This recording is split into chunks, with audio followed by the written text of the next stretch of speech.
নমস্কার বন্ধুরা, হালি শহরে মমতা বন্দ্যোপাধ্যায়ের গাড়ির উপর হামলা হয়েছে। যেমনটা মমতা বন্দ্যোপাধ্যায় বলছেন যে ঢিল নয়, বড় বড় পাথর দিয়ে নাকি মমতা বন্দ্যোপাধ্যায়ের গাড়িতে হামলা করা হয়েছে যখন উনি হালি শহরে গিয়েছিলেন। তো কত বড় পাথর দিয়ে হামলা করা হয়েছে সেটা তো আমি আপনাদেরকে দেখাবই, কিন্তু তার আগে চলুন এটা দেখে নিই যে মমতা বন্দ্যোপাধ্যায় হালি শহরে কেনই বা গিয়েছিলেন। তো আপনারা হয়তো জানেন যে হালি শহরে একজন যুবক পুলিশ কাস্টাডিতে মারা গিয়েছেন, মানে জেলে বা কারাগারে মারা গিয়েছেন। তো ওনার পরিবার তৃণমূল করে বলে জানতে পারা যাচ্ছে। তো মমতা বন্দ্যোপাধ্যায় ওনার পরিবারের সাথে দেখা করতে গিয়েছিলেন এবং তখনই ওনার উপর কিছু সাধারণ মানুষ হামলা চালায় বলে অভিযোগ করা হচ্ছে মমতা বন্দ্যোপাধ্যায়ের তরফ থেকে। তিনি তো বলছেন ওনাকে মেরে ফেলার চেষ্টা করা হচ্ছিল, কল্যাণ বন্দ্যোপাধ্যায়ও বলছেন নাকি ওনাকে মেরে ফেলার চেষ্টা করা হচ্ছিল। তো কি হয়েছিল না হয়েছিল পুরোটাই আমি আপনাদের সাথে শেয়ার করব। তাছাড়াও আরো কতগুলো গুরুত্বপূর্ণ বিষয় নিয়ে আলোচনা করব। তো সবার প্রথমে এই হালি শহরের ব্যাপারটাতে আসি। তো এটা হচ্ছে যে পুলিশ থেকে অ্যারেস্ট করা হয় ওই যুবককে এবং পুলিশ কাস্টাডিতে ওই যুবক মারা যায়। আপনারা তো জানেনই যে মমতা বন্দ্যোপাধ্যায় রাজনৈতিক সুযোগ পেলে কখনোই সেটা মিস করেন না। তো সেই রকমই ঘটনা, কারণ দেখুন এখন তো ওনার দল আর পাওয়ারে নেই আর উনিও আর মুখ্যমন্ত্রী নন। তো তিনি একটা সুযোগ পেয়েছেন পুলিশের বিরুদ্ধে অভিযোগ করার বা তাছাড়া শুভেন্দু অধিকারীর বিরুদ্ধে অভিযোগ করার। তো তিনি সেই সুযোগটা ছাড়বেন না, রাজনীতি ছাড়বেন না। আপনারা শুনলে অবাক হবেন যে যুবক মারা গেছে না, ওনার দাদাই বলছে যে আমরা চাই না মমতা বন্দ্যোপাধ্যায় আমাদেরকে সাহায্য করুক, আমরা মমতা বন্দ্যোপাধ্যায়ের সাহায্য চাই না, আমরা লোকাল প্রশাসন বা এমএলএ বা বিধায়ক যারা আছে তাদের সাহায্য পেলে আমাদের এই কেসটা মিটে যাবে। তো বুঝতে পারছেন, যেখানে পরিবারই চাইছে না সেখানে মমতা বন্দ্যোপাধ্যায় চলে গিয়েছেন রাজনীতি করতে, ছাড়া এটা কি বা হতে পারে। তো সবার প্রথমে শোনাই মমতা বন্দ্যোপাধ্যায় কি দাবি করছেন। কেন আপনার গাড়িতে ঢিল ছোড়া হলো? ঢিল না, পাথর মেরেছে। এত ভয় পায় বিজেপি আমাকে। আমি বেরোবই, আমাকে আটকানো যাবে না, এটা আমার গণতান্ত্রিক অধিকার। কিসের জন্য ভয় পাচ্ছে আপনাকে? কিসের জন্য ভয় পাচ্ছে তার কারণে ওদের মুখোশ খুলে যাবে। পরিবারের সাথে তো আপনি দেখা করতে পারলেন না। হ্যাঁ, দেখা করেছি। পরিবারের পাশে থাকবেন, পরিবারের পাশে থাকবেন দিদি, পরিবারের পাশে থাকবেন। মমতা বন্দ্যোপাধ্যায় বলছে ঢিল নয়, বড় বড় পাথর নাকি ছোড়া হয়েছে ওনার গাড়ির উপর। কিন্তু আমার কাছে একটা ভিডিও আছে, সেটা দেখতে পাওয়া যাচ্ছে ওনার গাড়ির উপর ঢিল বা পাথর কিছুই নয়, বড় জোর গোবর ছোড়া হয়েছে। দেখুন আমার গাড়িটা এত বড় বড় ইট মেরেছে। আর হয়তো জুতো ছোড়া হয়েছে, কিন্তু উনি এটাকে এমন ভাবে প্রকাশ করছে যেন ওনাকে মেরে ফেলার চেষ্টা করা হচ্ছিল। তো তাহলে এই ফটোগুলো সেটা কি মমতা বন্দ্যোপাধ্যায় ভুলে গেছেন? যখন বিজেপি সরকার পাওয়ারে ছিল না তখন বিজেপির উপর কিরকম হামলা হতো, শুভেন্দু অধিকারীর উপর কিরকম হামলা হয়েছিল সেটা অবশ্যই আপনাদের মনে থাকবে। দেখুন রাজনীতিতে যেই বা হোক না কেন, কারুর গাড়িতে হামলা করা বা কারুর উপর হামলা হওয়া এটাকে কেউ সমর্থন করতে পারবে না। কিন্তু আমি আপনাদের জানাতে চাইছি বা আপনাদের মনে করাতে চাইছি যে যখন বিজেপি সরকারে ছিল না তখন কিন্তু বিজেপির এইরকম গাড়ির উপর আরো জোরদার হামলা হয়েছিল।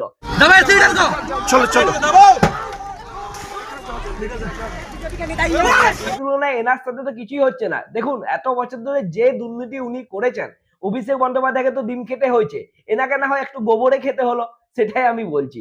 তো যাই হোক, তো মমতা বন্দ্যোপাধ্যায় জোর জবরদস্তি চলে গেছিলেন সেখানে, এবং সেখানে যেয়ে তো উনি নিজেই লজ্জায় পড়ে গেলেন। কারণ ওনার দাদা প্রকাশ্যেই বলে দিচ্ছেন যে না, কেউ আমাদেরকে চাপ দিচ্ছে না বা আমাদেরকে জোর করছে না। কিন্তু মমতা বন্দ্যোপাধ্যায় সেখানে যেটা বোঝানোর চেষ্টা করছেন পাবলিককে যে পুলিশ প্রশাসন থেকে শুরু করে এমএলএ সবাই মিলে ওনাদেরকে ভয় দেখাচ্ছে। সবাইকে ভয় দেখিয়ে পুলিশ থেকে আমরা যেখানেই যাচ্ছি, এমএলএ এসে পড়ে গেছে। হ্যাঁ, এমএলএ এসে ভয় দেখিয়ে গেছে এবং পুলিশ এসে, এখানকার আইসি এসে ভয় দেখিয়ে গেছে। আমি সব শুনেছি, আমার সাথে কথা হয়েছে, রাস্তায় আস্তে আস্তে কথা হয়েছে। আমরা এই ঘটনার নিন্দা করছি, কেন আপনি দাদা ঠিক আছে, এই ঘটনাটা আমরা নিন্দা করছি। এখান থেকে বুঝতে পারা যাচ্ছে যে মমতা বন্দ্যোপাধ্যায় কিরকম মিথ্যে রাজনীতি করছে। শুধু তাই নয়, এবার দেখুন এই যে মমতা বন্দ্যোপাধ্যায় এরকম নাটকগুলো করলেন, এটা নিয়ে শুভেন্দু অধিকারী কি বলছেন। উনি জেড প্লাস ক্যাটাগরি পান, আমরা উইথড্র করিনি। ডাইরেক্টর অফ সিকিউরিটির সিনিয়র অফিসার এখানে আছেন, আমার সিকিউরিটির জন্যই আছেন। দেখুন আমি ওনাকে নেমেই জিজ্ঞেস করেছিলাম জি ইজ দেয়ার এনি কমিউনিকেশন। তারা বলেছেন কমিউনিকেশন আমাদের কাছে ছিল না। প্রাক্তন মুখ্যমন্ত্রী 15 বছর ছিলেন, বয়সও হয়েছে, উনাকে যতটা সম্ভব পূর্ণ নিরাপত্তা এবং উনার সম্মান রাখা উচিত। সে কাজ পুলিশ করেছে, পুলিশ কিছু খারাপ কিছু করেনি। আর এত চুরি করেছেন, চোর তো শুনতেই হবে। বিজেপির পতাকাও ছিল না, বিজেপির কর্মীরাও ছিল না, এত বিপুল জনরোষ। আপনি তো আজকে অভয়ার বাড়িতে যেতে পারতেন ক্ষমা চাইতে, একটা গামছা নিয়ে যেতে পারতেন, গলায় গামছা দিয়ে বলতে পারতেন এটার উপর দিয়েই তো গেছেন, রত্নাদি ভুল করেছি ক্ষমা করুন। যেদিন আপনি অভয়াকে একটা স্টেট হসপিটালের ভিতরে মেরেছিলেন, প্রমাণ লুপাট করতে গেছিলেন, 10 লাখ টাকা দিয়ে কিনতে গেছিলেন, সেদিন আপনার গাড়িতে কাদা মাখাবে না কি ফুল ছুড়বে? তো যেমনটা শুভেন্দু অধিকারী বললেন যে ওনার সমস্ত সিকিউরিটির ব্যবস্থা করা হয়েছিল, কিন্তু উনি এর সাথে আরেকটা কথা বললেন যে যে রাস্তা দিয়ে মমতা বন্দ্যোপাধ্যায় গিয়েছিলেন সেই রাস্তা দিয়ে রৌদ্রনাথ দেবনাথেরও বাড়ি, যে আরজি করে যে মেয়েটির সাথে সেই ঘটনা ঘটেছিল সেই মেয়েটির বাড়ি হচ্ছে সেই রাস্তা দিয়ে। তো মমতা বন্দ্যোপাধ্যায় চাইলে একবার তো সেখানেও যেতে পারতেন। হ্যাঁ, সেটা কিন্তু শুভেন্দু অধিকারী ভুল বলছেন না। আপনাদের কি সেটা মনে হচ্ছে না? দেখুন মমতা বন্দ্যোপাধ্যায় কোন মুখ দিয়ে যাবে, কারণ উনি তো 10 লাখ টাকা দিতে চাইছিলেন, সেটা তো আর কেউ ভুলেনি। এবার আমি আপনাদের যে যুবক মারা গিয়েছে তার দাদা কি বলছেন সেটা একটু আপনাদের শোনাই, তাহলে ভালোভাবে বুঝতে পারবেন যে ওনারাই চাইছেন না যে মমতা বন্দ্যোপাধ্যায় আসুক ওনাদের বাড়িতে বা ওনাদের কোনো প্রকার সাহায্য করুক। আমাদের কিছু উনি বলেনি, ওনা আমাদের কিছু বলেনি, কিছুই বলেনি। আপনাদের জন্য এসেছিলেন, আমরা ওনাদেরকে হাত জোড় করলাম। আমরা আর কোনো সাপোর্ট চাই না কারোর।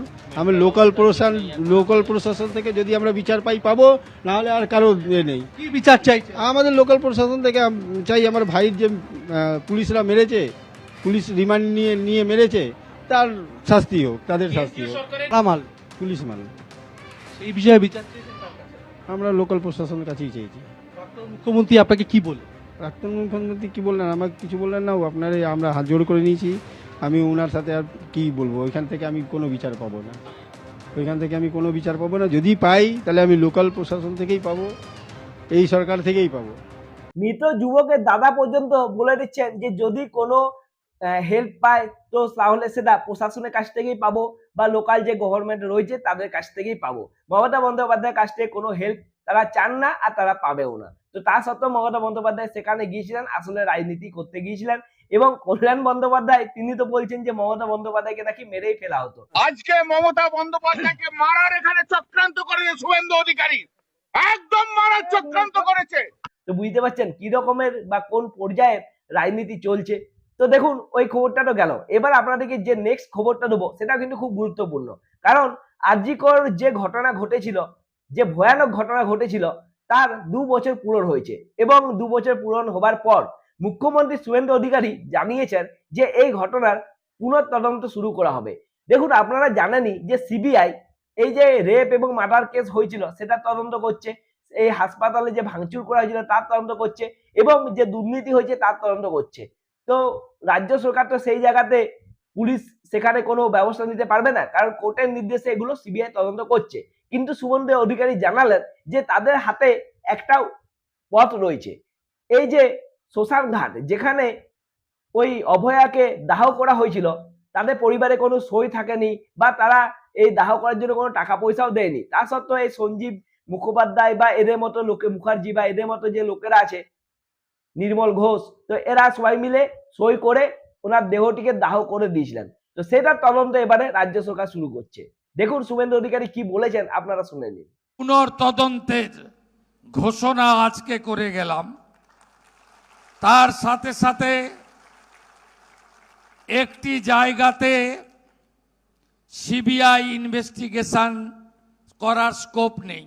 একটি জায়গা আমি খুঁজে পেয়েছি যেখানে রাজ্য পুলিশের ঢোকার সুযোগ রয়েছে, সেটা হলো ক্রিমেশন ঘাট।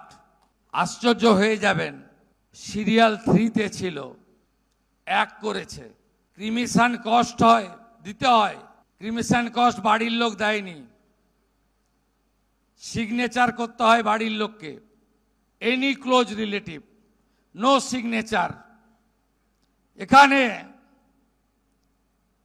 নির্মল ঘোষ, সোমনাথ দে, সঞ্জীব মুখার্জি, এই 3 জন এই কাণ্ড করেছেন। আমি সিপি আছে, সিপি ব্যারাকপুর হেয়ার, এটাতে সিবিআই নেই। Please start new case and take appropriate action. আমার যা করার আছে করব।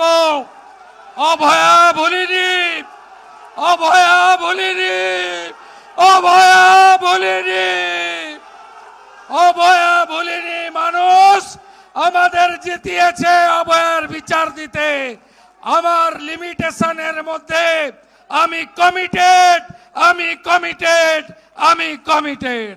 দেখুন, আমি এইটুকুই বলবো, শেষে শুভেন্দু অধিকারী যে কথাগুলো বললেন না, সেই কথাগুলো কিন্তু এরকম ভাবে এর আগে শুভেন্দু অধিকারীকে বলতে আমরা কখনোই শুনিনি, এবং তিনি এতটা ইমোশনালি অ্যাটাচমেন্ট তার দেখতে পাওয়া যাচ্ছিল এই ঘটনার সাথে, তার শেষের কথাগুলো থেকে সেটা কিন্তু স্পষ্টই বুঝতে পারা যাচ্ছিল। তো আমার মনে হয় যে রাজ্য সরকারও চাইছে, কেন্দ্র সরকারও চাইছে যে এই যে ঘটনাটা ঘটেছে এর যারা প্রকৃত দোষী তারা অবশ্যই সাজা পাক, এবং আমার মনে হয় সাজা এবার এরা জলদি পাবে। আর এরপর আপনাদেরকে তৃতীয় যে খবরটি দেবো সেটাও কিন্তু গুরুত্বপূর্ণ, কারণ আপনারা জানেন অভিষেক বন্দ্যোপাধ্যায়ের আপ্তসহায়ক ছিলেন সুমিত রায়।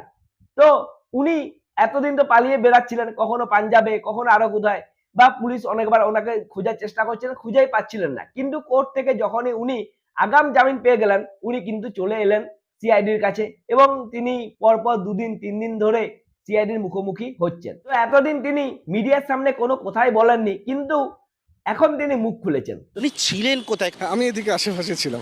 হয়েছিল কি সরকারি এরকম কিছু হয়নি। তাহলে এই অভিযোগগুলো বাইরে বেরিয়েছেন এবং অভিযোগগুলো ভিত্তিহীন, বা সেটুকু আমি বলতে পারি। যেখানে যেখানে অভিষেক বন্দ্যোপাধ্যায়ের নাম রয়েছে এফআইআর সেখানে আপনার নামও রয়েছে। সেখান থেকে যাচ্ছেন। দেখা যাক, যখন ইনভেস্টিগেশনে ডাকলে নিশ্চয়ই আমি আসবো।